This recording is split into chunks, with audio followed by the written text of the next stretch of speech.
Welcome to the Forest Creek Podcast. We're back. It's a Halloween episode. Yeah, it is, isn't it? I mean, it's October, so I thought it would be appropriate to do this topic, and then this episode I'm planning, at least, to release it for Halloween. Of course. I'm Raph, your regular host, and today with me is, returning to the podcast is Jake. Hi. You haven't been on since the D&D episode. Yeah, I think it's when we did the review. Yeah, which was quite some time ago. But yeah, almost 2 years ago. Almost 2 years. Yeah. I've been doing this show for a while. Wow. Today's episode, we are going into the lesser-known annals of the bestiaries. I don't know how to phrase this exactly. We're digging into the paranormal. We're looking into cryptids. Yeah, we're digging into the stuff that has inspired a lot of film, books, and where kind of those creatures come from, and where they take that inspiration from old stories and folklore, myths. Yeah. So this is a good place to start. Is what exactly is a cryptid? So I actually had to make sure I had the correct definition for this. A cryptid is a creature that people believe is real, or they may have believed that they have encountered or seen, without substantial evidence to support it. So it creates the legend of something. Yeah. Usually from an encounter that someone has stated they've encountered this creature. And that's whether or not this encounter was real. Exactly. Right. So Bigfoot is, I think, a pretty central kind of easy to Bigfoot is cryptid. Bigfoot is definitely one of the more well-known cryptids out there. Yeah, and it's not as though there has never been a Bigfoot, as some not archaeologists, but paleontologists like to point towards the existence of Gigantopithecus, I think it was called. It is Gigantopithecus. And that pretty much falls into the description of what we believe a Bigfoot would have looked like. Yeah. Whether or not there is currently one walking around the forestry, around the Rocky Mountains, or around Canada where we believe he is, or in Oregon, I think that's what a lot of people like to say. It's funny. Bigfoot started off as a indigenous culture, kind of myth and rumor, and there's a lot of them that lay claim to being the first ones to have kind of put it forward. The Stolo community, for example, one of the tribes there, they say that no, that's theirs. Is it actually? Who knows? Yeah. This is another point of interest, are cryptids exclusive to any part of the planet? No, cryptids are worldwide. It's because each culture has a cryptid of some sort. Pretty much every single culture out there has a belief around a type of creature that's stalking the woods or does these mysterious Do ghosts things. fall underneath this category? Technically, yes. Because they are what we would also call paranormal. Yes. Paranormal and cryptids, they're, well, not synonymous. They can have quite a bit of overlap. Ghosts would fall in that category still. Mainly because people believe that they see them all the time. There's so many haunted houses in North America alone that lay claim to that. We have a spirit that's or a ghost or a poltergeist, just another form of a spirit that haunts the grounds, and that's what's that belief still falls in the lines of what a cryptid is described as. Are all cryptids paranormal, but not all paranormal things are cryptids?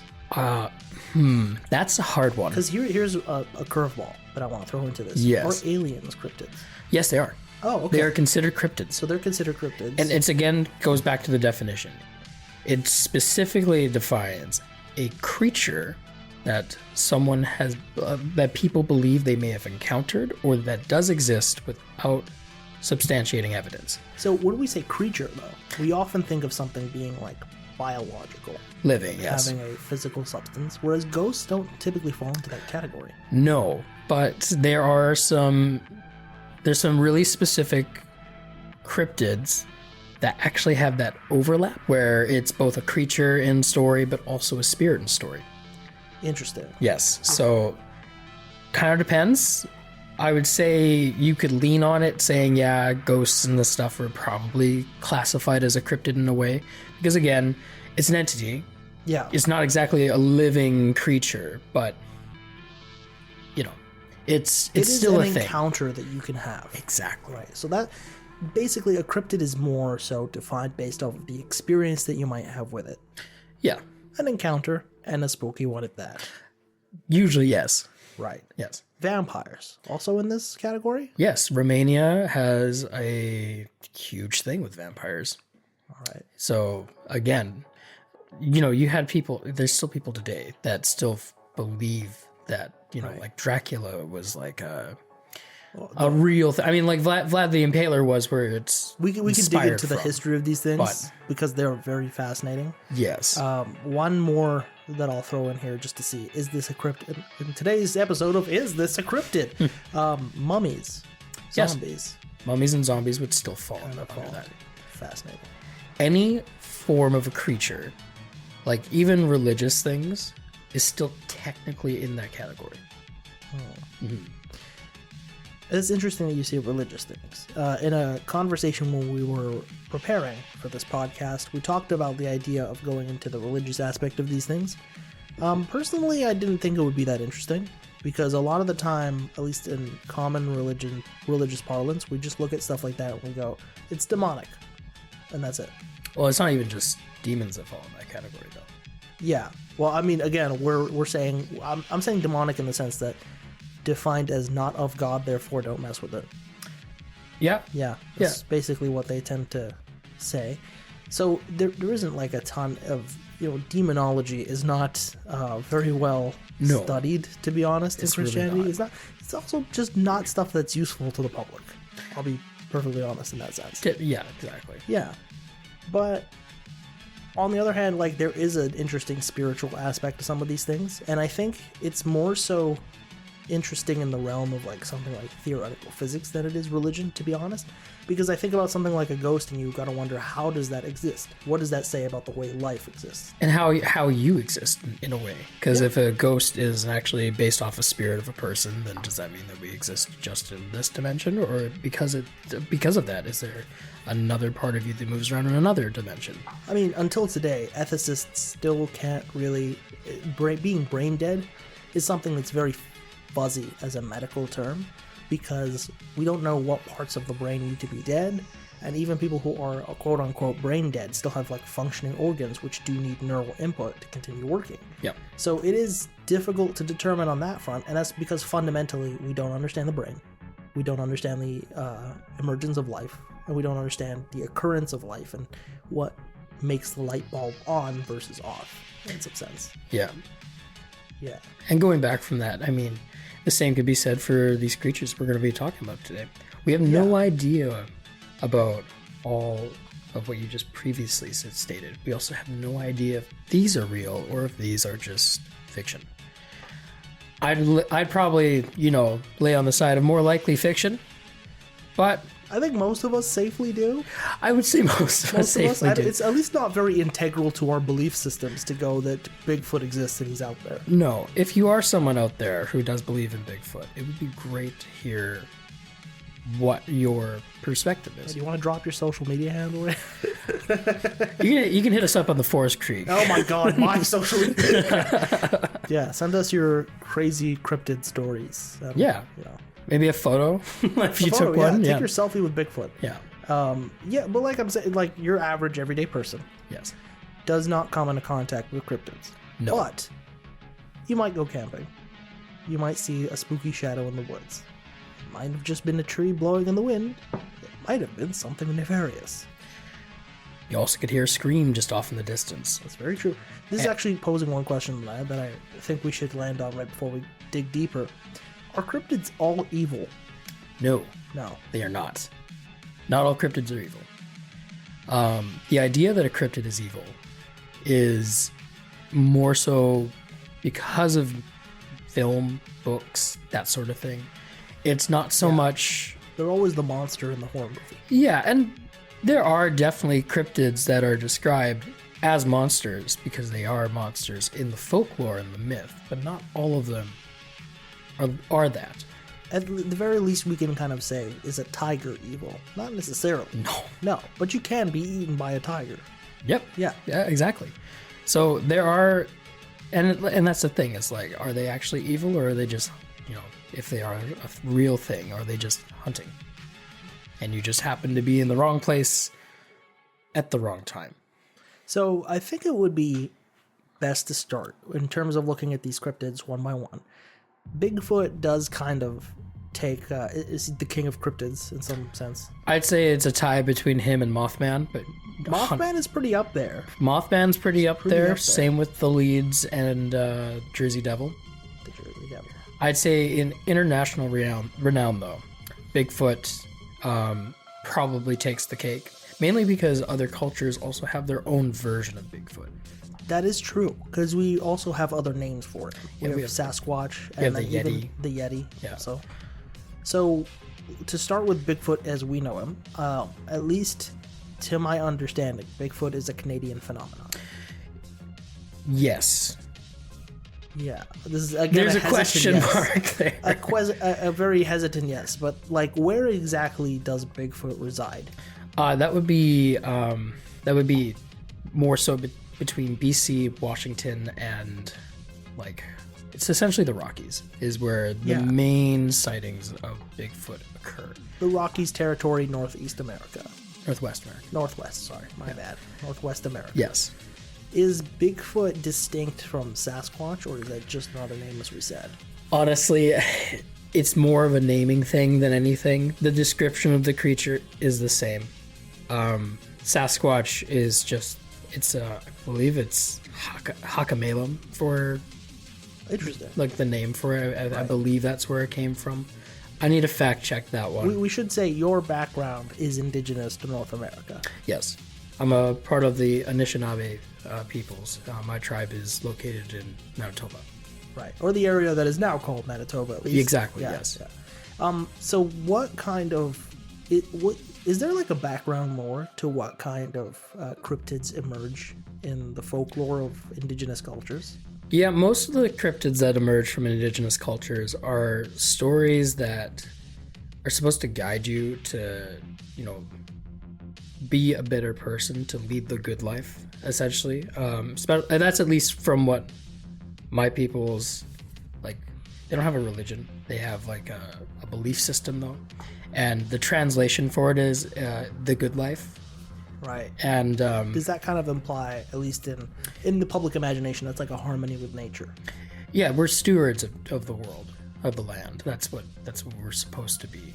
And it's about community. It's about respecting nature and whatnot, respecting each other. That's all part of it. And the stories for most of the folklore and whatnot from our culture it's rooted in stories to try and make sure that you be that better person. So when a cryptid emerges in one of these stories, is it kind of the monster of the story? Is it the guide of the story? Is it a warning? Depends on the story. Some stories it's about a guide. It's usually a great spirit of some sort. Interesting. If it's a monster of a story, it is still technically a great spirit. It's just we also don't have evil spirits. That's not what we have. We have contrast spirits. So what a contrast spirit is essentially it's one that can be good or one that can be bad. Right. Yeah. Much like a tiger. Much like a tiger. Or in the sense that the tiger can be good in the sense that it's part of nature and something unique. Yeah. But then it can be bad if you cross it the wrong way. Exactly. Right. Now, there's definitely some that more lean towards being the bad. And there's other ones that are just kind of right down the middle, and it's about how you, how you act as a person. If you're greedy and selfish, usually the story revolves around, a cryptid or a creature that's, not exactly the nice thing to be around. Right. And in other instances, that very same spirit could be also a good influence or a guide. Just depends on... It's about you as the person. So if we circle towards Bigfoot here, Yes. How does Bigfoot emerge in these stories? Bigfoot is it's a different one for me because my people don't have really a big story about Bigfoot at all. Right. That's more of like, West Coast kind of stuff. Right, West Coast tribes or something would. From what I can understand, Bigfoot,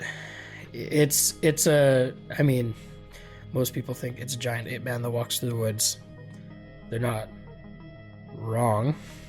Right. I don't necessarily know the story exactly behind Bigfoot from the folklore, but it's just a creature that's trying to live its life. If I was to kind of pin it down in an agnostic sense, I might talk about how, okay, we know that there's a story about Gigantopithecus existing several tens of thousands of years ago. Yeah. An earlier stage or an offshoot of the evolution that eventually led to humans. There was also supposedly on an island somewhere there was a species of shorter humans. Yes. That also like mini Bigfoots that existed. Well, not big feet, but yes, mini feet. Yes, the mini feet. That's actually those skeletons and fossils of those people actually were dug up mostly through like Indonesia. That's where they were found. Interesting. Yeah. And yeah, they were like a lot shorter stature. I forget the actual name. Basically, Homo sapiens. evolving from Australopithecus or whatever earlier stage. Yeah. Evolution branched off, and one of those branches led to us being the way we are. Yep. And one of those branches led to Gigantopithecus. Yes. And Gigantopithecus, for whatever reason, found himself outcompeted by humans. Pretty much, yeah. Seemingly, at least. And was almost entirely wiped out except for the existence of Bigfoot, the last remaining member of the species. Whether or not there would need to be multiple Bigfoots in order to continue this lineage is a topic of interest. You would definitely need to. There's no... Unless one of these Bigfoots is somehow immortal. That's where it delves more into Bigfoot being more than just a creature. That's Right. where it delves into him being like a greater spirit. A spiritual entity. Yes. In that sense. I doubt from the... the more of from more of a Bigfoot enthusiast standpoint of being like, oh yeah, he exists and whatnot. We're not looking at him like a spirit. We're looking at him as like a creature that you could potentially find out in the world, and like you'll observe him living. It would be really disappointing to all these long-bearded guys who hide all day in the forest looking for Bigfoot if they found out he was a spiritual entity that appears in your imagination. Yeah, pretty much. Yeah. Yeah. But in terms of like an offshoot, we can imagine there's like a tiny hidden tribe of Bigfoots Yeah, you'd have to. that would just kind of be hiding somewhere around the Rockies. And then I guess they're lone wanderers. They tend to avoid interactions with humans and hide as much as possible away from them. Yep. Right. Yeah. And then in terms of the intelligence of this type of creature, at least intelligent enough to stay one step ahead in terms of hiding from us. I would say yes. I mean, if you look at most animals in the wild, and I'm not talking, I'm talking here in North America, typically most animals, what they do when they're, engaged by something they're not familiar with, they run away and they observe. Because they don't know where you belong in the food chain. They don't know if you're a predator or if you're in fact prey, or if you're just, another creature that's wandering around. I mean, even if they felt confident they could take you, I mean, if whatever Gigantopithecus' size is much larger than the average human. It would be roughly 8 to 10 feet tall. And in terms of a physical contest, you or I probably wouldn't be matching up with Bigfoot. No. If you're talking about based off of but what they, know about Gigantopithecus and whatnot, the thing could wrestle. It could wrestle a bear, and probably win. And he doesn't know if we're poisonous. No, which is probably a pretty good reason to avoid interaction. Exactly. They would probably, over the years, figure out that we have guns. Most definitely. That's the reason why I think humans can beat any cryptid, is we've got guns. Can do this. I think humans could beat most cryptids. At least not the ghosts. At least not the ghosts or the spirits. You have to figure something out. Put some magnets up or something for the ghosts. Exactly. Yeah. So, Bigfoot, multiple names, as we said. How much do you know about the names of Bigfoot and where they each come from? Bigfoot, Sasquatch, and... At least the Yeti, I have also been told, is from Nepal. Yeah. I believe that's more from Nepal. So we could almost wonder if like, that's Himalayas. some kind of Gigantopithecus from a different part of the world. Pretty much, yeah. Yeah. That would be, that's more based in the Himalayas and whatnot. It's like a local legend about the abominable snowman. Yeah. The Yeti. I mean, they're not... Actually, this is an interesting point, because I've also heard that the abominable snowman is like a northern Canada, kind of. I actually hadn't heard that. I'm guessing it's what, Yukon, Northwest Territories, more so? Something in that area, perhaps, yeah. Probably just a polar bear. Probably just a polar bear that stood up one day. And Probably. like, whoa. Yeah, and they're like, oh my god, it's 12 feet tall. I guess we could focus on the names Bigfoot and Sasquatch. Yes. Because Bigfoot, I feel, is the Canadian name, and Sasquatch would be the American one. Is that correct, or is it flipped around? Flip that, yeah. Interesting. Yeah, Bigfoot is more of an American name than Canadian one. Yeah. Yeah. It would be very Canadian for us to use the actual. That right there was definitely one of the crows from another cryptid. From another cryptid, yeah. Yeah, I just had to sneak a word in here. Yeah. Friends with Bigfoot. So Friends with Bigfoot? What do you mean? I don't know. Who knows? Maybe they know each other. I feel like there's a cryptid club. There's a cryptid club. I don't know. It's a very DreamWorks, thing to exist, isn't it? There's Hotel Transylvania. I think if there was ever a cryptid club, you would probably see the Jersey Devil and Mothman hanging out because they're not that far apart. We'll jump right into that very soon because I'm actually interested in what these are. But to stick on Bigfoot for a second, characteristics of Bigfoot being a tall, 8-foot, ape-looking creature who hides from humans. Yeah. Evil or not evil, we kind of can just classify him to be an animal. I would say that if he was real, it's just an animal. He's just walking around. People have been looking for this supposed creature for decades. Yes. Yeah. Popularized, I believe, in the 70s, and then like national parks that would claim to have them, and that kind of brought a lot of tourism. There is one hilarious video of somebody in a Bigfoot zoo walking that was supposedly passed off as evidence of Bigfoot existing, despite it being like hilariously obviously faked. Yep. Yeah. It's not surprising. Is it Harrison Hot Springs where there's like a Bigfoot trail? Yes. Yeah. Yeah, there's I believe it takes you up West Harrison Mountain. Yeah. Yeah. But they put like these big footprints on the ground and you can follow them. Yeah. It's a fun tourist attraction, kind of. It is, and that's the thing is it's and when you said he's the king of cryptids, this is exactly why. You actually have tourism, and not just in this province. Yeah. In other provinces and other states, all centered around this mysterious creature. This might be my favorite aspect of cryptids is their market value. Oh yeah, you can sell a lot of Bigfoot stuff. Oh yeah. Well, I mean, if you think about it, each cryptid has had a very significant value in terms of how well they can be popularized in media, what kind of books can you sell, what kind of movies can you sell. Yep. Bigfoot is interesting because it's great for tourism. Yep. Not awesome for movies. Surprisingly good for games. Games, yeah. Can you give me a... There's literally a game called Bigfoot. Oh. And you hunt Bigfoot. Just... with like 4 of your friends who are investigating a bunch of national parks. It's like Yosemite Park. There's one up in Canada. I forget the name of the park. There's the Redwoods. Like all these areas are popularized to have Bigfoot in it, and it sets you in those places, and you can actually play with 5 people where one person is Bigfoot. I think the thing that doesn't always compete with this, or that doesn't always seem to click, is that we have gotten tremendously advanced in our technology.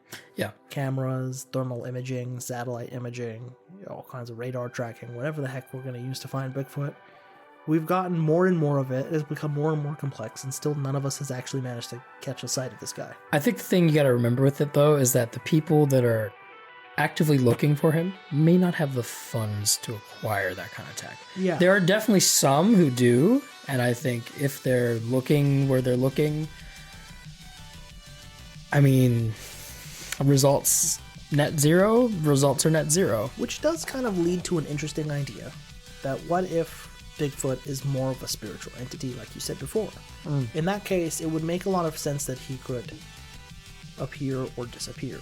Yeah, just be seen when he wants to. Yeah. And that's the thing, is if we're talking the full scope of what a cryptid could be, and a cryptid could be a spirit, then in this case, yeah, maybe Bigfoot is just a spirit. I'll dig into a bit of an aside here. There's a physicist named Sir Roger Penrose who kind of hypothesized about the nature of life.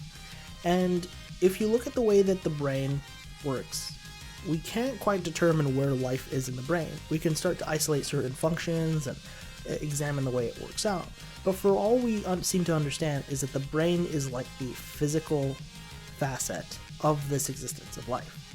Which leads us to believe that if there is a neural network like a brain, then this creates the possibility of a quantum field existing. And this quantum field would open up the possibility of something from an extra-dimensional source kind of coming into synchronicity with the human being in that way. So if this extra-dimensional thing also can exist on its own, or if the nature of quantum fields opening and closing here and there can also lead to other kind of anomalies of this sort, then we can have, a bit of an explanation for something existing extra-dimensionally, like a spirit, and then coming into three-dimensional space, crossing over like that, like, say, the spirit of Bigfoot might. And if you're talking about synchronicity with the person in that case, it might not just be that they're necessarily crossing over, but a projection of them is now visible because your brain can process it because of that synchronicity. Because that's the idea, right? Because you have like your retinal nerve, and the retinal nerve would then be given this information to then showcase where it would be in relation to your position. If all planes are, oh my goodness, if all planes are on the same, kind of sandwiched on top of each other, but everyone moves in the same. It's like, I don't know if you've ever seen those trippy like color space things where it's like, it shows the same person moving in the same spot, but in different colors. It's like that, essentially, for a dimension thing. Yes, yeah. And it's an interesting idea.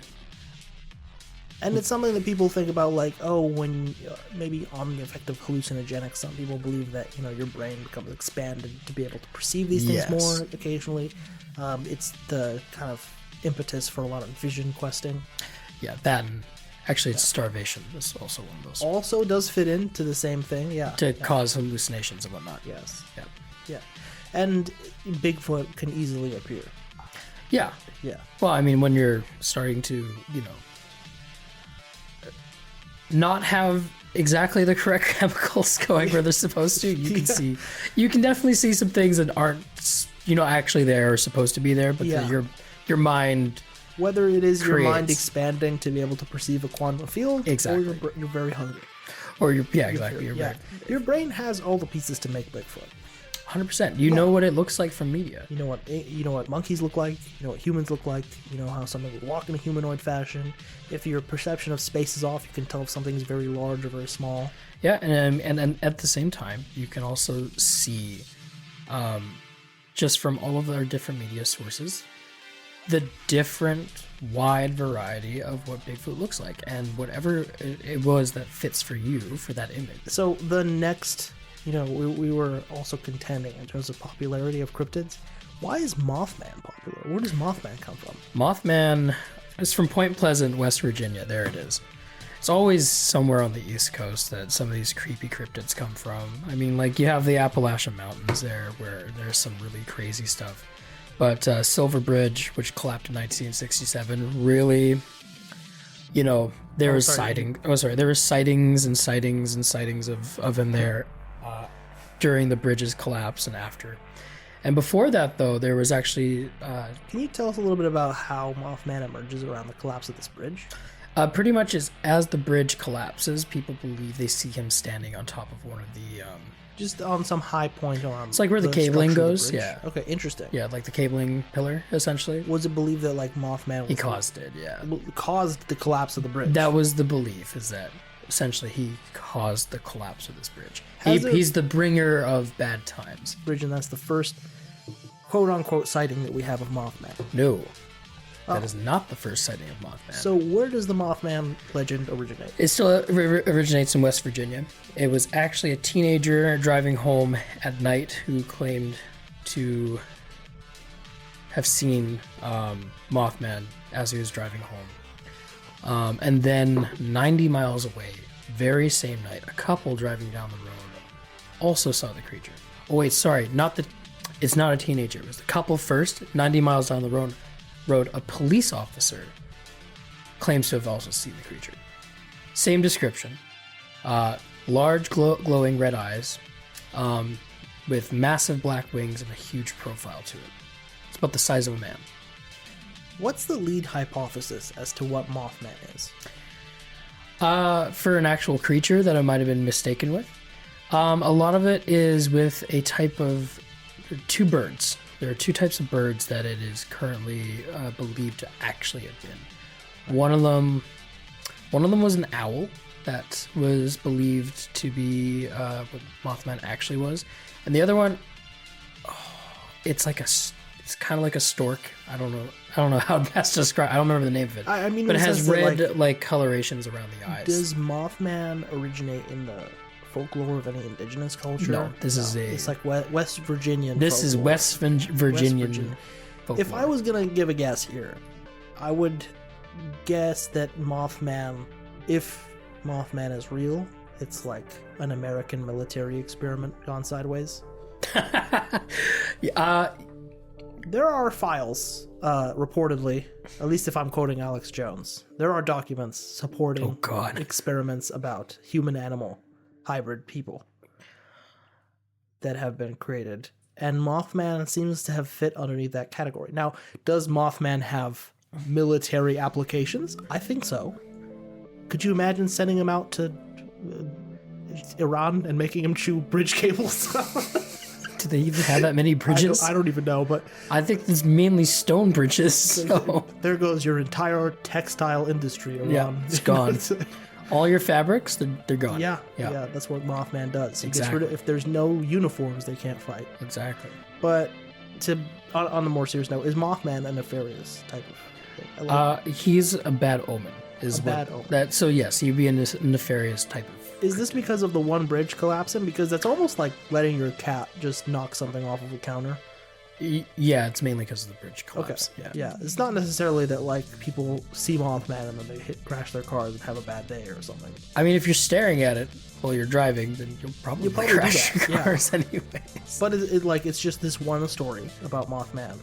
Well, the main one, yes. The main one. Yeah. So there are other sightings, quote unquote. There's other people have claimed to have sighted him over in the 80s as well. He's mainly on the side of a road or chasing them while they drive. Just saw the lights on the back of the car and just got interested or something. Pretty much. Moth to a flame. Moth to a flame. Except why is Mothman then so popular? This sounds like to be honest, it sounds a lot weaker of a story than Bigfoot or Dracula. It's more popular actually because of a movie. Oh.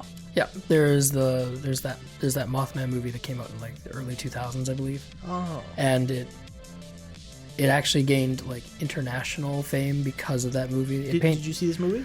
I watched it way back when it first came out once, and I think I was probably 10 or 11. Do you recall it being a horror movie? It's a horror movie. Okay, so Mothman is chewing on people. Yeah, he's ripping people apart. I see. Mothman is supposed to be a terrifying entity in this film.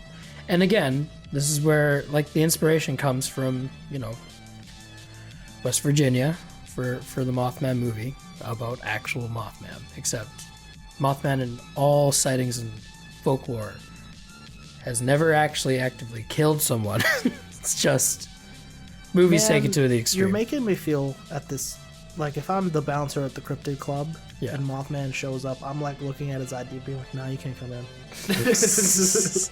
I'm sorry, Mothman, you're just not that interesting. I mean, it's the same with Bigfoot. Bigfoot's really not that interesting. Yeah, it's a very basic story, but at least Bigfoot has better marketing, is what I'm trying to say. Bigfoot has better marketing, and it's the only marketing is, he's mysterious, and you can maybe catch a glimpse of him. Look, Jack Black sang a song about him. Tenacious D movie, yeah. That's fair, yes. Patengu. Is that another name for Bigfoot? Is that a real one? Do the Sasquatch eyes, and you know the Sasquatch flies. Sasquatch is my daddy, and he wants to protect me. I love that you actually know the words to that song and the lyrics, because I have no idea. Skunk ape, apparently, from Florida. Apparently Florida has their own. Has their own Sasquatch? Yep. Even Australia does, apparently, according to their Aboriginal stories. It's called Yowie. That's surprisingly close to Yahweh. I know, yeah. Yeah. Then there's Central Asia, it's Almas. Similar thing. What? A quick note on Australia. You said Pendek? Papengu. Oh, Papengu. No, that's actually not one of them. I don't know what Papengu is. Thanks, Jack Black. You lied to us. But, so, continuing to dig into, are there other North American cryptids that stick out to you? What are ones that you would like to talk about? Honestly, the most popular one besides Sasquatch. That is a Canadian and, northern United States cryptid. That is super popular, especially in, video game media. What's the name? That'd be the Wendigo. The Wendigo. Yeah. Am I saying that correctly? Wendigo? Wendigo is the actual... Wendigo. Yeah, because it's If you were to break it down into the sounds, it's Windigo. Oh, I see. Yeah. And it's a very interesting cryptid, especially how many places it's featured. There was a film that actually took place here in BC for a lot of the filming, up in the Lions Bay area, near Squamish. They did a movie on it. It's not accurate. What is the accurate nature of Wendigo? Before we get into the way he's portrayed in media, what is the story? How does it originate? So the story originates actually with the Anishinaabe people, which is they're mainly in Ontario, Montreal, the eastern part of Manitoba, the southeastern part. And then a couple of the northern United States, like Montana and North and South Dakota, kind of in the Great Lakes area. To preface this, before I get started into what the Wendigo is, these areas are often subjected to really harsh winters, terribly harsh winters. And the original story of the Wendigo comes because of a harsh winter. And it's about a selfish man who doesn't share with the tribe, is kind of,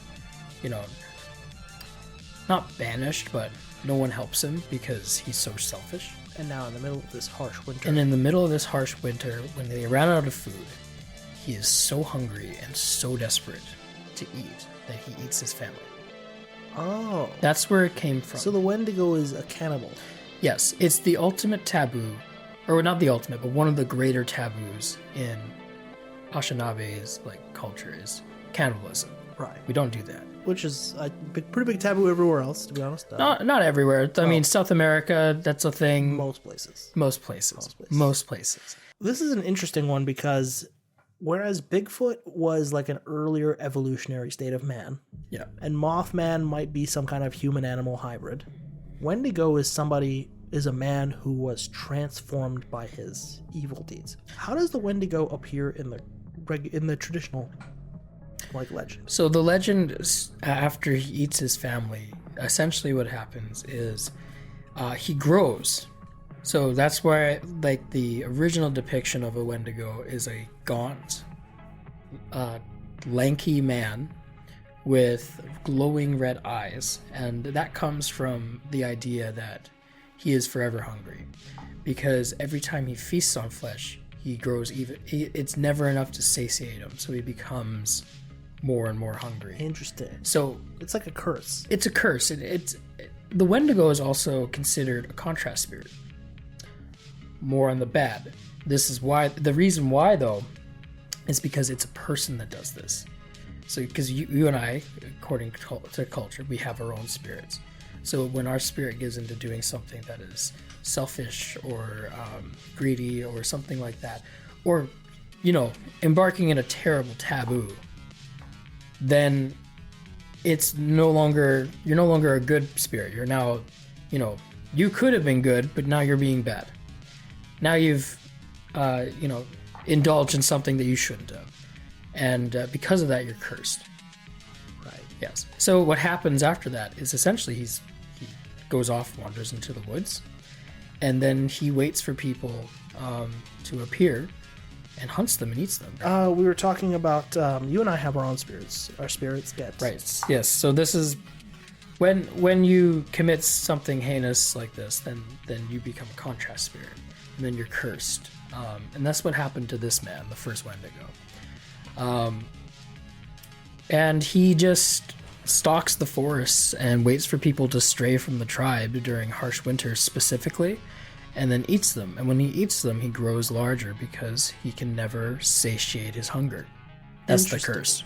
I mean, if we're talking about that side, it's like the interesting curse that no matter how many calories you take in, your physical form continues to expand so that it's not enough calories. Exactly. Yeah. And he gets hungrier every time too. That's the other thing. It's torture. Does the Wendigo ever shrink?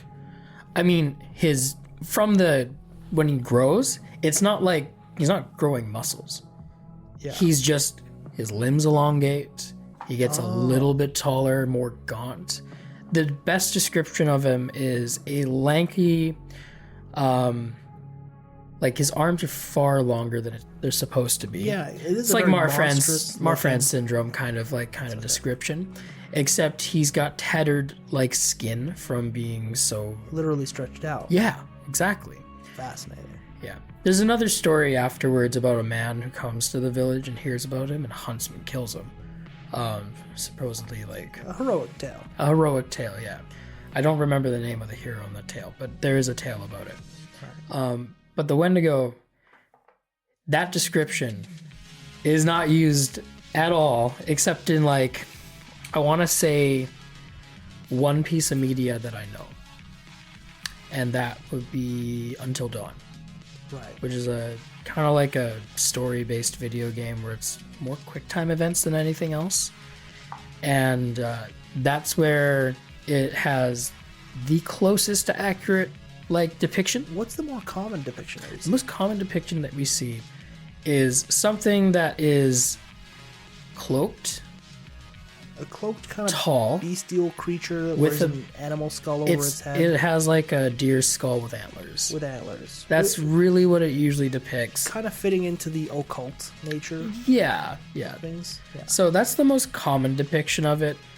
Is it the most accurate? Not to the old folklore. Now, Wendigo was also the topic of some fictional stories by one of our favorite authors, H.P. Lovecraft. Yeah. Lovecraft was famously xenophobic of lots and lots of things. So anything that kind of crept into his consciousness, he literally made a story about air conditioning being evil. It's a pretty good story, too. It's pretty fantastic. But Wendigo is one of his interesting stories, along with a lot of other creatures. There are cryptids that have been cited that are also documented in Lovecraft? Like, what do you tend to come across? What did you come across when you were kind of researching for this? Like for the Lovecraft side of stuff? Yeah. There's a lot of cryptids that he kind of describes. Mostly all of his things on like outer gods are considered in a weird way their own cryptids, like Cthulhu and stuff. Like there are cults that believe in this stuff. There's real cults of Cthulhu. Oh yeah, there's 100% there are. My goodness. I would have thought that was like entirely fictional. No, I mean, that's the thing. If someone can be brainwashed, you will be brainwashed into believing anything. Kind of like how we were saying, if you have all the pieces to make a Bigfoot in your head, when you can hallucinate, you can, yeah. And that's exactly it. And what we see with some of his monsters he comes with, like the Dunwich Horror, for example, horrifying monster that he's envisioned. And like a lot of it takes place on the East Coast, of course, where he like wrote a lot of his stuff. Yeah, that's where he lived. And so like he talks about like Arkham a lot. He talks about these different places with all these different monsters that could exist. I find he probably took some inspiration from, part of it's from like biblical texts. Some of it I think is taken from, there's ancient Egyptian influence. Yeah. There's even there's like Wendigo, like you said, there's some indigenous influence as well. Yes. There's his own fear of like undersea creatures and outer space things. That's what kind of coalesces into Cthulhu. Exactly. He's living in a coastal area. There's even a few characters from Greek myth that show up. which is really interesting. Nodens, for instance, is like kind of a Neptunian kind of character. Yeah. Yeah.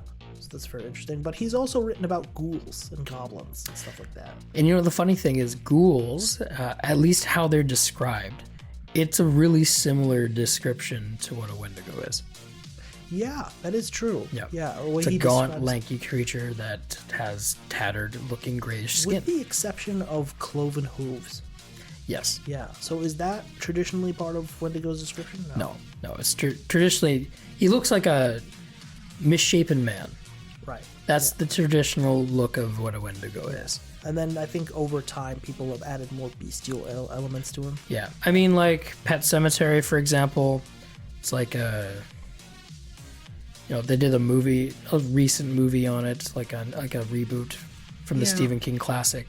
They depict what the current looking wendigo from what, media kind of portrays in it. He's like shown in a shot off in the distance as this guy buries his cat to bring it back. There's other ones too, like the one like I was talking about that was filmed up here in Squamish. That one has a very different look. It's like this hulking creature with like the deer mask on it. While we're on the bestial type of creatures, I do want to do a bit of a pivot here. Werewolves. Are these an American thing? Like the origins of werewolves? Yeah, is it a North American? No. Werewolves are it's like an old well, technically it'd be a Roman thing. Interesting. Yeah. Where does that come in? Like, what's the story about? Does it have something to do with like Romulus being kind of like a wolf? Yes. Yeah. Thing? Yeah. Exactly. Okay, interesting. Yeah. It's like a skinwalker essentially. Yeah. That's more of a North American thing, like skinwalkers. Skinwalkers are things. Right. What is a skinwalker? Skinwalkers are people that can change into animals. So they start as people. Then they can shape change at will. What does this entail? Like, can you give us a little bit more context? Like, usually it's like a hermit, like it's like a more of a hermity person who lives separate on their own, who has been cursed by like an animal spirit so that they can change into that animal spirit. Now, when we talk about cursed by an animal spirit, is this an indigenous reference as well? Yes. Okay. Yeah. It's not like it's like the spirit of an animal, not like a greater spirit. Right. Yeah. What is the purpose of this curse? Is it like... It's usually like mistreatment of the animal, for example. Oh, I see. We're stewards, we're stewards of the land as part of our belief, right? So you take when you're supposed to take. So then the spirit appears, wolf poacher, you are cruel to the wolves.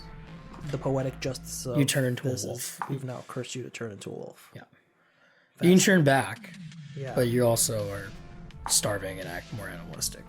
Interesting. Yeah. So it's almost like it puts the need inside of you to turn into a wolf. And if you don't, you will begin to exhibit those qualities anyway until you do it almost exactly without. Yeah. Now, does this kind of the skinwalker mythos, is this what feeds into our idea of werewolves? For modern werewolves, how we describe them, yeah. And the idea is that, the idea for werewolves, it originates with the idea of lycanthropy, which is being bitten by something infected and then you change into a monster form of it, right? Yeah. And the lycanthropy stuff, again, comes somewhat from the same region as... It's kind of an extrapolated skinwalker curse. Yeah. Yeah. They give more description of how it happens. And that's more like European influence, not really North American influence, that side of stuff. The werewolves of media are influenced mainly from those things. From Europe. Yeah. Old European legends. Yeah. The first, besides, ancient Egypt, the first undead kind of thing is I believe it's based in one of I think it's Spain or something, where the first, or not the first one. Mummies are the first fear of the undead, for example. It's interesting, the Pharaoh's curse in Egypt doesn't really actually entail mummies coming and walking out from the dead. But the whole point was that the Pharaoh's getting buried. Yeah. So we don't want anybody to come in here and steal his stuff. We're going to put a bunch of curses on the wall to say that if you take the treasure, the Pharaoh has forever cursed you. Well, whatever this means is usually more something on bad luck. Maybe it's something that impacts your afterlife. But then the Mummy movies and, Abbott and Costello wandering into the pyramids and then, the pharaoh comes out to chase them around. That's kind of what put the idea of rising back up from the dead for it. Yeah. Because otherwise the Egyptians really treated death as very sacred, so they wouldn't see to violate it that way. Yeah. In terms of having, the pharaoh come out of his coffin and do all that. That's fair. But in terms of zombies, I feel that the zombies originate their lore in voodoo. Interesting. Which is when the shamanic traditions of Africa were imported alongside with the slave trade into the kind of into Central America for the purposes of these slave trade, and then the shamanic traditions kind of followed along, and then they saw their own unique twist as well, kind of bringing zombies into the foray there. Yeah, actually, you're completely correct. The first stories of the undead come from voodoo. Yeah. And then it kind of gets taken and bent a little bit in the public consciousness, in the sense that at least in our understanding of it, it's very Walking Dead. This is a disease that has spread. Yeah. It's in that same way that we look at there's quite a few movies that treat the zombie as a disease. Oh yeah, especially it's like the newer stuff, like 28 Days Later, for example. It's like, oh, the zombie is like, or well, they don't call it a zombie, they call it an infected. It's like in human nature to look at a lot of these supernatural or paranormal phenomena and try to break it down using science. Yeah, yeah, it really is. It's like, why not just leave it be as like we said, like we had to take Bigfoot, a spirit, and turn it into Gigantopithecus. Yeah. And, well, at least we discovered something that did kind of correlate to it, and now we feel we understand it. Pretty much. Yeah. Same thing kind of with ghosts. Whenever you're watching one of these shows where the guy's like, oh my god. And they're just like, is the whole show just people walking around houses using thermal imagery and holding up some kind of strange ghost sensing device and then breathing really heavily and being panicked? Honestly, I turn the lights on. It's more so probably people just panicking a lot. Yeah. I mean, you watch some of the things too, and you're just like you can go on Amazon and you can buy the equipment that they use. Yeah. EMF readers, which is electromagnetic frequency readers, which you could use on any electronic to get the same response. It's like, well, maybe you're actually just hitting, the boom mic that's above your head. Yeah. That's causing it for the EMF levels. I like the parts when they stop. It's like, I think there's a presence here. I'm going to call out. Hello? I always love the meme of the guy. He's like, what's going on, demons? It's your boy. He's just in the basement of a place. And it's like, but that's the thing. It's like, some of these ghost hunting shows, they're entertaining. They're entertaining. Especially the ones where like you see them like, they crap themselves or whatever. And you're like, okay, that's a lot. Chill out, guys. Yeah. You're doing it for show. And on the topic of ghosts, if we go back to this idea that this is a quantum field that life exists in, and that life is truly... sorry, guys, that was weird. That life is actually very extra-dimensional in its nature, and so the extra-dimensional qualities can stick around even when the three-dimensional ones that we're familiar with pass on. Yeah. So the memory of a ghost can linger around in the space. And when we think about memory that lingers, we often think about things that are traumatic. Yeah. You shared to me a video or a graphic earlier talking about different horror movies, and the Blair Witch Project is very famous. Oh, yeah. Blair Witch Project, especially the 1994 version where it's been updated from the old version. Can you tell us a little bit about what the Blair Witch is? The Blair Witch is like a legend about a witch that lived in the woods who... she died. I think she was burned alive, and then she haunts this house that she lived in, and all those who enter she torments and does not let them leave until she kills them eventually.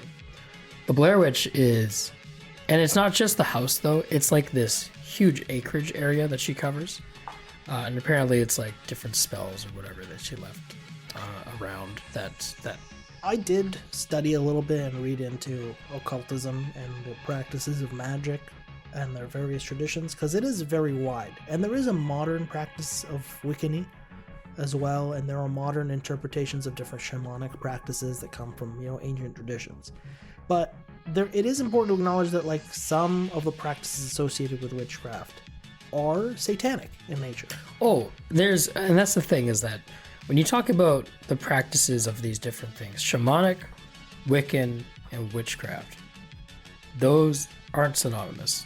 They're three very different things. Very different. If you talk about witchcraft, like true witchcraft, like, it's not, there are parts of it that are considered very satanic, very occult, in the sense of they're not meant to help people, they're meant to curse people and harm people. When in fact a lot of witchcraft, quote unquote, is gardening. There's a lot of gardening. It's a lot of apothecary stuff. There's a lot of yes. Energies and crystals and things like that. Just kind of a lot of woo-woo stuff. Wicca also combined with some divination practices of understanding symbols and interpreting them whenever you put down the tarot cards for people. Yeah. And then there is, of course, the actual attempts at performing ritual magic, and those can be as simple as lighting a candle and speaking a name, or it can be sacrificing small animals or people. Yeah. Which some of the and that's the thing as well. Some of the shamanic practices in certain parts of the world delve a little bit into the sacrificial things. Yeah, I think the thing that defines Wicca away from that is the fact that it's more like oracle kind of stuff. It's a lot more divination focused. It is not a lot of more astrology. Yes, and more, it's not focused on enacting things, spiritual transactions. It's like metaphysics stuff. Yeah, as long as if you're from that perspective, 100%. Yeah, it's interesting to see the different practices of sacrificial practices that different religions do that still do it, and why they utilize it. I think the thing though, when it comes to the whole cryptid, like the creepy things that we're talking about and stuff, the thing that we have to remember is the witch stuff that can also be considered a cryptid. Yeah, that's interesting, because just like the wendigo, that's a human. That's a human that's doing... A human that has kind of been transformed. Exactly. And in some way, when we look at a witch, they didn't start out with green skin. No. This was a woman who... Well, and that's the other thing. That's a very popular media thing. Yeah. Make them have that. That's why when you go to the store and you buy your witch costume for Halloween, they always show them with they used to always show them with a big boil on their nose. Yeah, with warts or something. They're all green, they have long ears, they have really long chins that don't make any sense.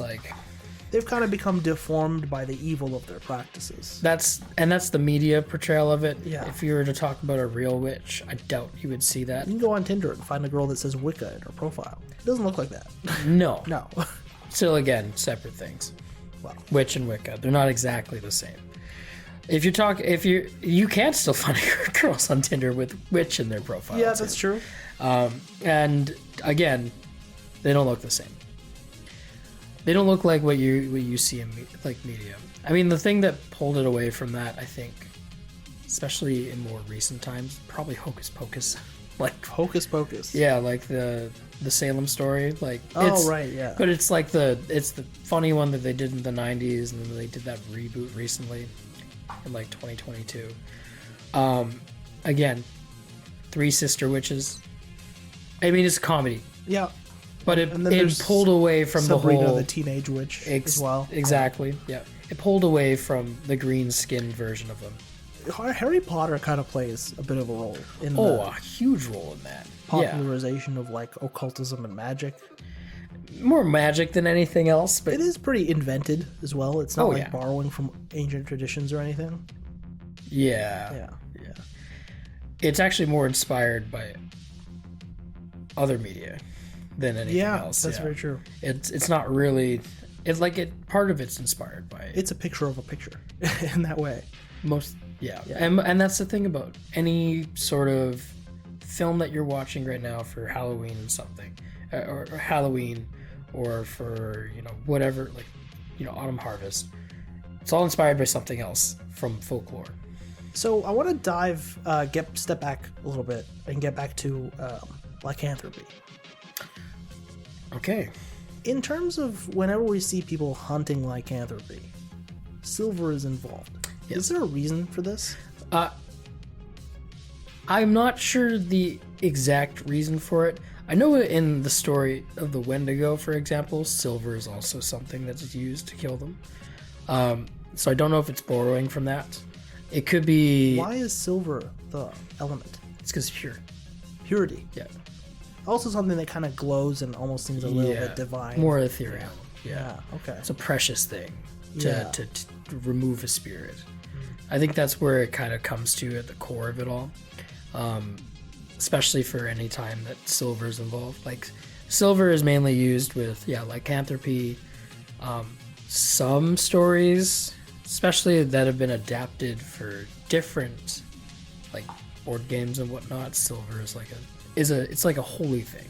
Yeah. You use silver to, like, for example, some board games, use it to kill vampires. So, let's dive now into the vampire myth. Yeah. The Transylvanian story. As I'm familiar with it, Vlad the Impaler was an especially cruel... I don't know if the stories really say that he was cruel to his own people in particular, but when he was waging war against the Ottoman Empire... He was extremely cruel, and known specifically for impaling people. Yes. By sticking... basically splaying their limbs out and then sticking a very large wooden stake up from between their legs and causing them to become slowly impaled on it as it was stood up, so that it would be a tree of a person who is dying in the process as that gravity slowly continues to impale them on this thing. Yeah. And that later on, when Vlad the Impaler died, the myth goes that he was so evil, even hell spat him back out. Yeah. And thus began the legend of Dracula, who is Vlad the Impaler kind of taking on a modern... calling himself a count, living in a castle in Transylvania, kind of ruling over the same place he used to live, but as a shadow of himself. Yeah, not able to go into the light of day. And he's kind of cursed in the sense that he can't enjoy the pleasures of life. He can't go out in the sun. No. And he's forced to subsist on drinking blood in the way that he was kind of as a poetic justice for him being very bloodthirsty in life. And actually, funny enough, I think part of the reason that the whole drinking blood thing came part of it, there was rumor surrounding him when he did kill his victims that he did drink their blood while they were when he was alive. No, he was very actually known to be a cannibal in life. Yeah, which is why as an intimidation factor that I will feast on my enemies and that I will actually make my enemies feast on their friends. Yeah. Which again, it also explains the whole the original myth and lore around like vampire thralls, for example. Yeah. He would make you drink of another person, right? Right. So it's an interesting, it's a really interesting kind of like lore piece just surrounding Vlad the Impaler, because it is a real historical figure. Yeah. That it's drawn inspiration and came to fear. Inspire the story about this count. And the thing about it though, and because they always have like how you defeat so-and-so or whatever, or where they always stalk is more so of what it's a lot of stalking in folklore. I don't know what it is, but there is a lot of there is a very bestial nature to a lot of the monsters, so their narrow takes on like the practices of hunting then surround whatever we're dealing with. Yeah. And monster hunting kind of takes on aspects of beast hunting in regular everyday practice. Exactly. But I mean, at the core root of these stories, there's reasons they were made. The reasons maybe not for, to say, hey, there's actually a guy out there, but it's usually stories that they told their children, so their children would behave. Grimm's and not. fairy tales Exactly. kind of fall into this area. Yep. Grimm's fairy tales. The big bad wolf is going to come eat you if you go out into that forest. Exactly. Yeah. We want to prevent the kids from wandering off alone. Yeah, exactly. It's about do not wander alone. Do not wander far away. Stay close to your family. That's mainly what most of these stories boil down to. There's a lot of lessons. Yeah. And again, the whole story of like Count Dracula is don't go near creepy buildings that you shouldn't go near. Yeah, because there might be a guy in there. Old men. Exactly. For the wolf one, don't go out in the middle of the night on a full moon because maybe you're gonna get eaten. And then the things that hurt Dracula, we mentioned silver tends to be within that area. Yeah. Notoriously in our public mind, we have the story of Professor Abraham Van Helsing, who goes around and, he's the expert on how to beat Dracula, even though there's one Dracula. I don't know how he became an expert. But he uses things like wooden stakes. I don't know where wooden stake comes from. I don't either, to be honest. That's something I don't know if it's like a, hey, you used to stake people to death with giant poles. Here's a little one that goes through your heart. That's an interesting idea. That might be where it comes from. Holy water seems very easy to explain. Yeah, that's just in the sense that he is kind of like a satanic entity. Yeah, he's like a demon, essentially, or a devil on Earth, essentially, is what he is. Yeah. So, the holy water makes sense. Be gone, devil, right? The silver, though, I'm not sure exactly where that comes from. I think it's almost like an alchemical kind of feature into it. Because within, North America, it's, we might just see it as like it's a holy element. It's silver, it's shiny, Yeah. It's not gold, which we need for our money, so, it's not that useful for something else. Yeah. But in terms of silver in the European sense, the practice of alchemy did start, like, I think it was 13 something, yeah.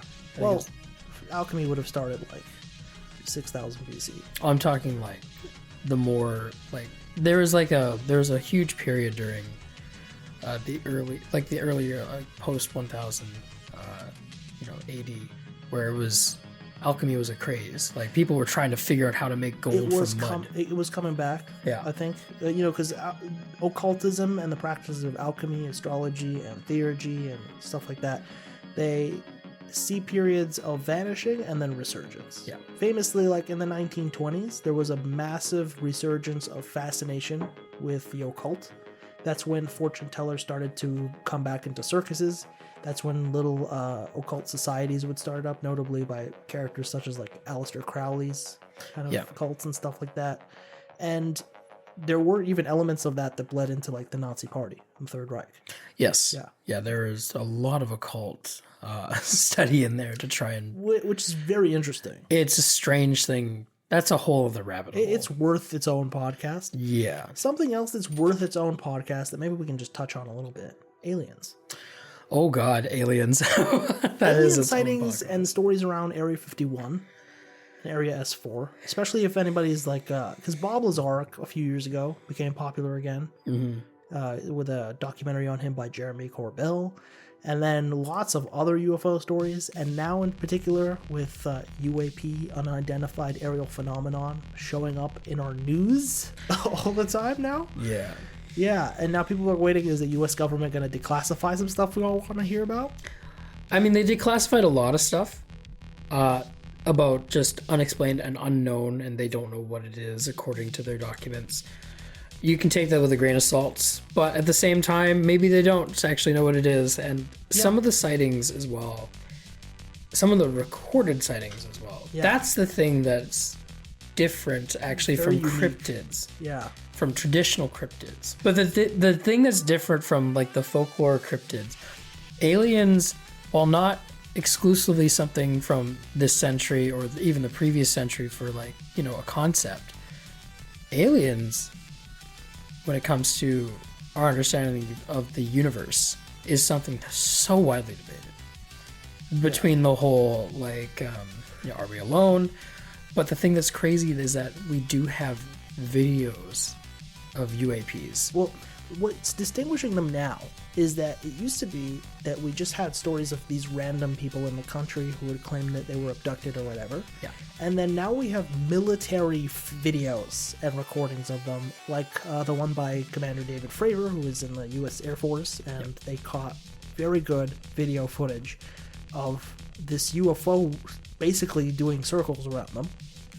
And it was much faster, and there's stories about like these UFOs showing up and somehow disabling nuclear capabilities, going away. Yeah. So there's a lot of interest in this because now it's crossing over from the realm of woo-woo cryptid Yeah, into more of a, this actually might be real.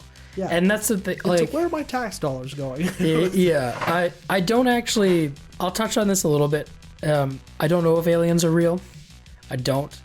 I like to think we aren't alone in the universe. I don't know if they would show up and start doing these things, but at the same time, when you start seeing video things of things that we can't explain, it's different. It's not just some guy in the middle of nowhere or in the middle of like, Albuquerque, New Mexico, who's like, I saw a UFO and I got abducted last night. It's like, no, there's like actual video footage of these things. And, people quickly showed us that the truth of all these cryptid things is that you still have to get up and go to work in the morning.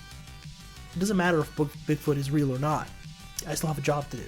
Just like it doesn't matter if the aliens exist or not. I still have to go to work. It's the same thing with wendigos. Yeah, it's like or Mothman or any of it. It's like you guys, you're still going to have to go to work. The existence of the paranormal does not erase the existence of the normal. Yeah, and that's the thing. Everyone's like, "Oh man, if something came out, this would change everything."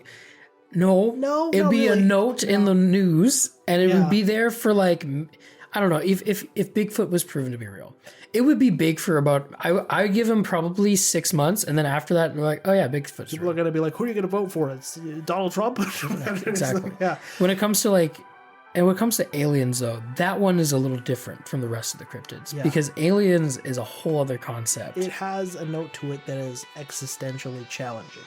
It has a note of the existential challenge. It also has a note of integration. Yep. Because it's not just like, if you're off in the Rockies, be careful, you might encounter like a dangerous creature. It's, hey, there's other things out there that are more advanced or just as advanced as us, and they are here. And they're here now. Bigfoot limited military application. UFOs, lots of very big military applications by contrast. Yeah, especially when it comes to like, I don't know if you heard about this, but there's apparently a proposed defense plan for an invasion in the US. And essentially what it is hurling giant discs in space at ships. Well, that sounds like it's going to go great. I'm sure Boeing is really excited to work on this and take a lot of taxpayer money to do so. Yeah, essentially the idea is you put a nuclear device underneath this silo with a disc on top. Yeah. And you detonate it and you fire this disc at the ship. And it's like, it's kind of like, a rail gun. Maybe spend a little bit more time on the drawing board with this one, guys. Yeah, I don't know. I mean, like, nuclear processes happen in, like, our planet all the time. That's not anything new. But the idea of, above the crust, detonating a bunch of nukes. Here is, if I am a defense contractor and I would like a big old military contract, I would tell the government, hey, there's this big old threat that you don't know how to deal with. Give us billions of dollars to build discs. Who cares if the aliens are actually real or not? The money in my bank account is real. Yeah. When I think of like we were just saying, it doesn't matter if the cryptid's real or not. You still got to go to work in the morning. And if your job happens to deal with a cryptid, then the better the marketing the cryptid can survive. I actually didn't think about it. If a cryptid actually was discovered as a real thing, by the way, it's no longer a cryptid. Yeah. Because the definition changes. Yes. It is now a thing. It is now a creature. Yeah. And it is now somewhere in the animal kingdom. Well, it's like even if vampires were discovered to exist, you can bet there's going to be a whole branch of government bureaucracy. There's going to be a new type of insurance that you get to buy. You can also guess that a lot of teenagers who are really into this stuff are probably going to go visit it. I was a vampire in college for a little while. Yeah. And they're going to go and they're going to want to experience it because there are people like that out there. Yeah. It's the same thing with like, there's definitely people that probably want to take a picture with Mothman. Yep. I would want to take a picture with Mothman. Why not? Doesn't seem that dangerous.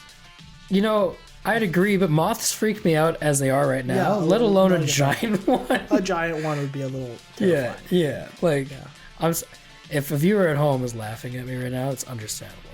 But giant moths, when they like fly in my house, genuinely, I'm like, oh god, I have to deal with this. Yeah, it's annoying. I think the same thing about bats. If a bat, whenever I've encountered a bat, I'm like, oh, this is unpleasant. Yeah. To have a rodent with wings fly into my house. Yeah. Or my cat catch it and give it to me as a gift. Oh god. That happened to my wife. Oh my goodness. Yeah. Good times. Yeah. Are there any cryptids that we didn't mention that you'd be interested in talking about? You told me your favorite cryptid was a screaming head. Oh, it wasn't like... It's not my favorite cryptid. It's just not really well known. The floating heads one is an interesting New York cryptid. One of the tribes there, essentially, the story... I'll touch on it briefly. The story goes... There's a tribe that lived along one of the rivers, and they killed their elders and beheaded them, and threw their heads in the lakes or in the river.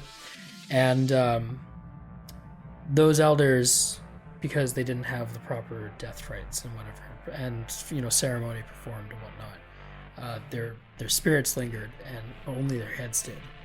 And so they will appear when someone's near the lakes and rivers, and chase them and try to kill them.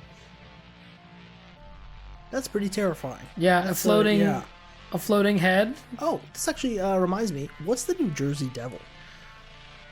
So the it's just the Jersey Devil. It's just the Jersey. It's the Jersey Jersey it was Devil. related to New Jersey. No, it's the Jersey Devil. It's also known as the Leeds Devil. So the Leeds Devil is from like, I think it's 1814 is where the original story happens.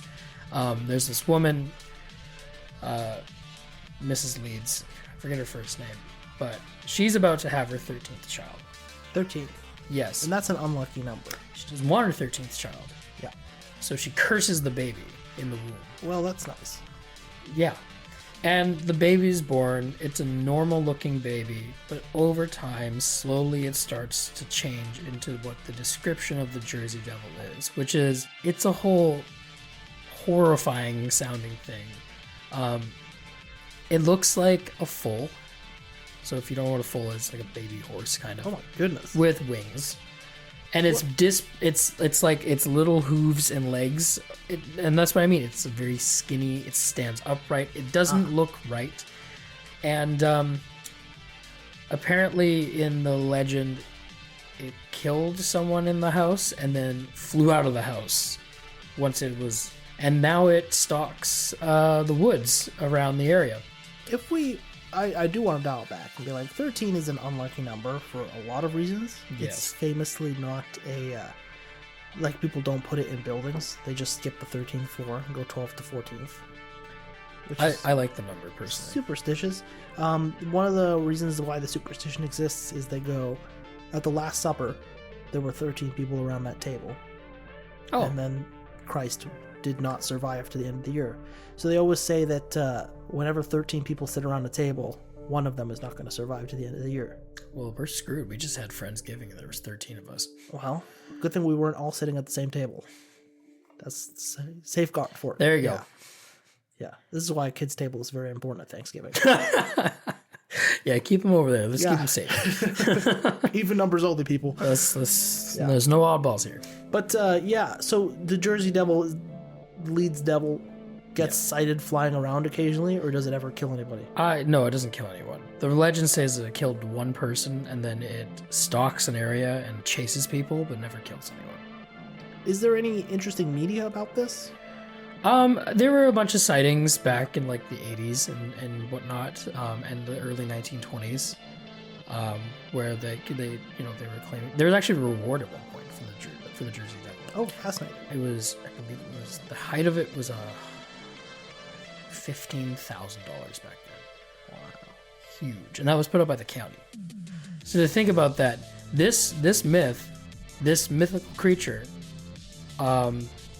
was so readily believed, and the town blamed a lot of stuff like a lot of misfortunes on it, that they put a reward on anyone to catch it. This is an interesting idea that you can blame things on a cryptid, because that's almost like a new dimension to like their market value. Oh yeah, it's like Mothman got blamed for the bridge. Yeah, nobody ever said a thing about the engineers. No, they're really good patsies if enough people believe it. Actually, one of my favorite cryptids is gnomes. Oh, gnomes. Okay, because we love to blame missing things on gnomes. Yeah, all the time. underpants. You can't find your car keys? It's the gnomes, man. Yep. The gnomes. Just the little guys. Yep.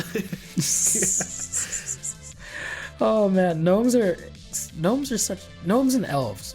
Yeah. And I mean like the real mythical elves, not the things that you see in Lord of the Rings. What are real mythical elves? So Iceland, actually, there's a good percent of the population that believe in elves, and elves are like these tiny little guys that are a little like, mischievous spirits that if you're nice to, they'll be nice to you and like will leave little things for you.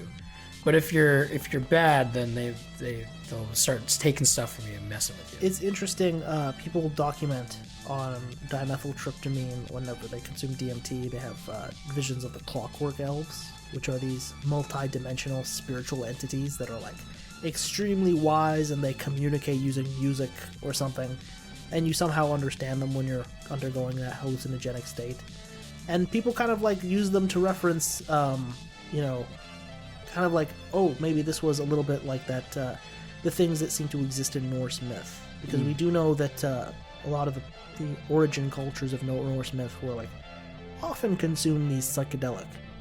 Yeah, a lot of magic mushrooms. Magic mushrooms were like a big part of it. There's a lot of different mushrooms that were consumed. Yeah. For various things in North Dakota. For better and worse. Like we were talking about before, it's like the hallucinogenic aspect plays a big role into the encounter of cryptids. Oh yeah, big and time. mythical entities that kind of follow along that way. So, Icelandic people getting a little bit into the mushrooms and then coming across, oh man, I just ran into one of these little guys out there. It's definitely an elf. Definitely an elf. Yeah, there's a lot of like really cool little cryptids from Europe. Elves are definitely one of them. Fairies are another one, but they're like nefarious creatures. Fairies, they're not like if you walk down the street and you find a mushroom ring, a lot of times they're called fairy rings. Yeah, and then there's a lot of cryptids that appear at sea. Sirens, water nymphs. Mermaids are another one. Mermaids. Usually that's because someone's like, and again, a lot of these happen because people are starving on vessels while they're traveling, and they start to hallucinate. Yeah. So like a lot of like they believe I just saw the most beautiful woman in the water. It's a manatee. Yeah. It's kind of sad. It's kind of sad. It's just a big old sea cow. Yeah. And then like there's the kraken. Now that one is kind of rooted in like a real creature. A big old octopus. Giant squid. Giant squid. Yeah. I mean, they believe it's actually more because there's two different types of large squid. There's giant squid and there's colossal squid. And there is a very big defining difference. How big are we talking? Oh god, like the actual meters. So the difference between a giant squid and a colossal squid, the body of a giant squid is not as long as its tentacles, but a colossal squid, its body is almost longer than its tentacles. Oh, interesting. Yes. So the giant squid is anywhere from 30 to 43 feet from tip. Whoa. So, and to put a perspective for a lot of people out there, the length of a great white shark, the largest great white shark, is about 34 feet long. So these things are bigger in length, at least, than that creature. For people who use meters out there, it's 9 to 13 meters. It's a huge creature. Yeah, one of these things starts putting its tentacles up from below the water and wrapping them around your ship, and surprisingly, they're only about 600 pounds, which is not very heavy for a marine animal of that size. That's actually pretty light. To put another perspective, another really technically another type of cryptid for the water is a megalodon. A lot of people believe it's still out there. The prehistoric shark. Yes. That was gigantic. Massive. Fun fact, the photos that people have from like way back when they first reconstructed the actual jaw of it, not actually accurate for the size. So it shows like a 6 foot tall man being well within its jaw. It actually doesn't open that wide. Its jaws, while it is 50 feet long on average, its jaws probably could swallow a whole like someone who's like 5, maybe 5'8". Right now, the theory was like it's 7 feet at its widest points for its maximal opening, and now it's like no, it's probably closer to 5. Either way, you don't want to get bit. No, you're dead. Those things are huge. I've actually had the privilege to not only hold but observe a megalodon, like fossil for its teeth under a microscope and everything, and to see where That's amazing.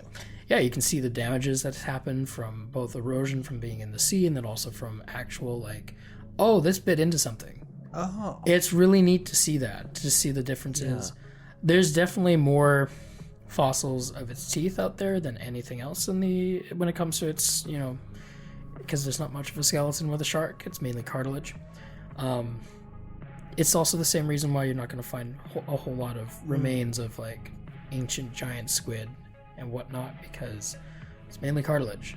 The only thing that really remains are these little tiny like barbs. Well, they're not even tiny. For the giant squid, it's bigger. Yeah. There we go. The average size of a colossal squid is about 30 to 33 feet, so it's about 9 to 10 meters. But they weigh 1,500 pounds. So it's a lot wider. And the only reason that we know that it's a real thing, because we actually haven't observed it, is because sperm whales actually come up with battle scars from fighting with these at the depths that they go to dive to hunt them. It's the only reason that we know is because they have the scars. It brings very easily to mind that Lovecraft's fear of things at the bottom. Well, he was afraid of all things unknown, and things at the far reaches of space and things at the depths of the ocean are quite equally unknown to us. We haven't explored as much of the ocean nearly as we presume sometimes. The actual amount of the ocean that we have explored to date, not even in and especially not in Lovecraft's time, is about 5%. Yeah. There's a lot down there. There's a lot we don't know about. And every single time there's a new, research vessel that's sent out to find things, they find something new. Yep. They found giant worms that live near volcanic vents. They found a whole lot of different species in the abyss region. When you send down unmanned rovers to, search the bottom, and you get to see the, it's called the abyss snow or something like that. There's no telling if we might someday stumble across the ancient city of Rillier and find the slumbering form of Great Cthulhu. You never know, we might. I mean, they did find, and that's the thing, they find ancient ruins at the bottom of seas all the time, including oceans. Just outside of Japan, actually, there is a pyramidal structure that they found in the water. That is a really interesting thing, because nobody has any idea what culture this is actually from. Atlantean. I was just talking about the Anunnaki, bro. That's down there. It's a really crazy thing to find, though, because the scans so far from it show that it is hollow. Speaking of Japan, I actually kind of avoided this because I know that Japanese ghost legends are enough to fill up an entire podcast series, let alone one episode. We'll probably leave that one alone. Yeah, from everything between the yokai, for instance, yokai to oni to the 1,000,001 different kinds of spirits. There's a lot of spirits. It's fascinating, really. Yeah. Do you have anything else you want to talk about for cryptids? I think the only thing I would like to leave with listeners at home to think about is when you think about a cryptid tonight and, dressing up as maybe one for yourself for Halloween, think about where the lore is. And if you have a chance, maybe you just read on it a little bit. Maybe you can find that, your costume isn't exactly accurate, but you can do a really easy thing with makeup to make it look more accurate. Yeah, you can always go an extra step. People love that in Halloween. And, it's really fun to learn about these things, and the more that you know about cryptids, I think the more fun you get from being able to tell these stories, especially around the campfire. regardless of whether or not these things do exist, we gotta get up in the morning. And you have to subscribe. We are at The Forest Creek on your favorite social media platforms, usually Instagram. That's our favorite. We are at youtube.com/@therealforestcreek. We're at a new URL, theforestcreek.ca. And you can always reach out to us, theforestcreek@gmail.com, for all your media needs. Subscribe on Spotify. That's our favorite platform for podcasts, but we're in other places too. Apple Podcasts coming soon. As soon as I can figure that out. But until next time, thank you for listening in. We'll see you next time. Have a happy Halloween. Happy Halloween.